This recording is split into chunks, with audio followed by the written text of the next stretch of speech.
A ver, cuando se piensa en Nueva Zelanda, es casi imposible no pensar en el Tratado de Waitangi. Es, digamos, el documento fundacional del país. Pero claro, un documento así no aparece de la nada. Para entenderlo de verdad hay que rebobinar un poco, hay que ir a la década anterior, una época de caos, de comercio y de unas tensiones brutales que estaban llevando a dos mundos a un punto sin retorno. Y es que antes del tratado había un problema muy gordo. A principios del siglo XIX, lo que entonces se conocía como Aotearoa, bueno, era un auténtico polvorín. Las cosas entre los maoríes y los europeos que iban llegando se habían puesto tan tensas que la situación ya no daba más de sí, para nadie. Vamos al principio de todo, a los primeros contactos. Y ojo, es importantísimo entender esto. El primer encuentro no fue la típica historia de conquista, para nada. Fue más bien una especie de equilibrio donde las reglas del juego, bueno, eran muy diferentes a lo que vino después.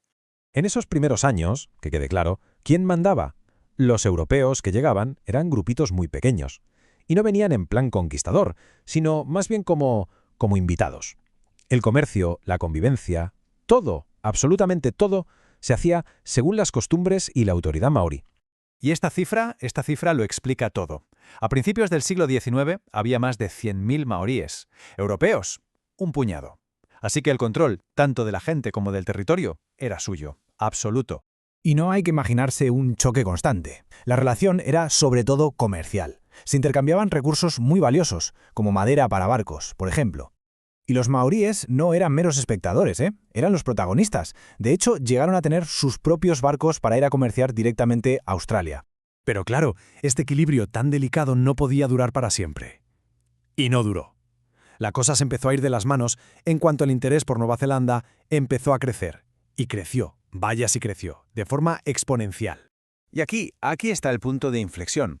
Para la década de 1830 ya no eran unas cuantas visitas al año. No. Eran más de 1.000 barcos europeos llegando a Nueva Zelanda.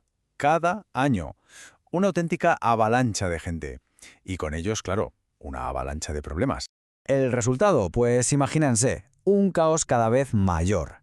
Marineros, convictos que se habían escapado de Australia, aventureros, comerciantes sin escrúpulos, toda esta gente llegaba sin ningún tipo de control. Y como no había una autoridad británica allí que pusiera orden, la anarquía se fue convirtiendo en la norma, sobre todo en los asentamientos de la costa.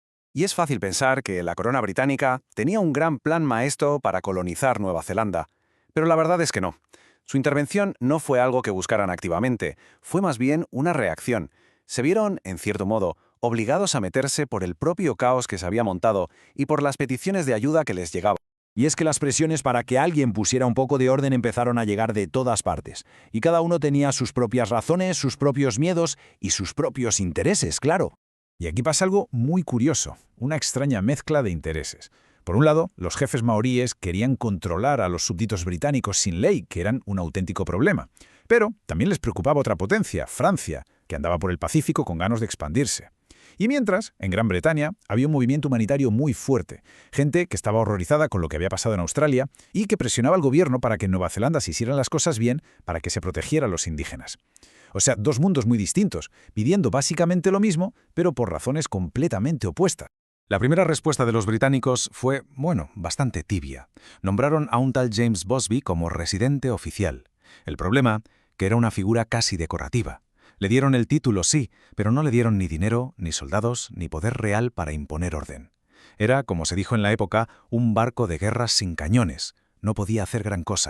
La década de los 30 fue de verdad vertiginosa. Todo se acelera. La petición de protección de los jefes en el 31 pone en marcha una cadena de acontecimientos que acaba en algo que casi nadie se esperaba. No en una colonia británica, sino en una declaración de independencia de Nueva Zelanda. Y lo más curioso es que esta declaración tan solemne tuvo un origen de lo más práctico, un tecnicismo legal, una cosa relacionada con el comercio marítimo que, sin quererlo, lo cambió absolutamente todo. A ver, ¿cuál era el problema exactamente? Pues que los barcos de propiedad maorí que iban a comerciar a Australia eran confiscados al llegar a puerto. ¿Por qué? Pues porque según las leyes marítimas británicas, que eran las que dominaban el cotarro, un barco sin bandera nacional era básicamente un barco pirata. Así que, para poder comerciar legalmente, necesitaban una bandera. Y claro, para tener una bandera, primero necesitaban ser reconocidos como una nación. Así que a James Busby, el residente sin poder, se le ocurrió una idea brillante. Redactó una declaración de independencia y además lo hizo en lengua maorí. La firmaron primero 34 jefes del norte y en los años siguientes se fueron uniendo más líderes de otras partes del país. Y aquí, justo aquí, llegamos al meollo del asunto, al malentendido fundamental que va a ser el origen de todos los conflictos que vinieron después. Para los jefes maoríes que firmaron, este papel era una reafirmación de su soberanía, de su mana, y veían a la corona británica como una aliada que protegería esa independencia.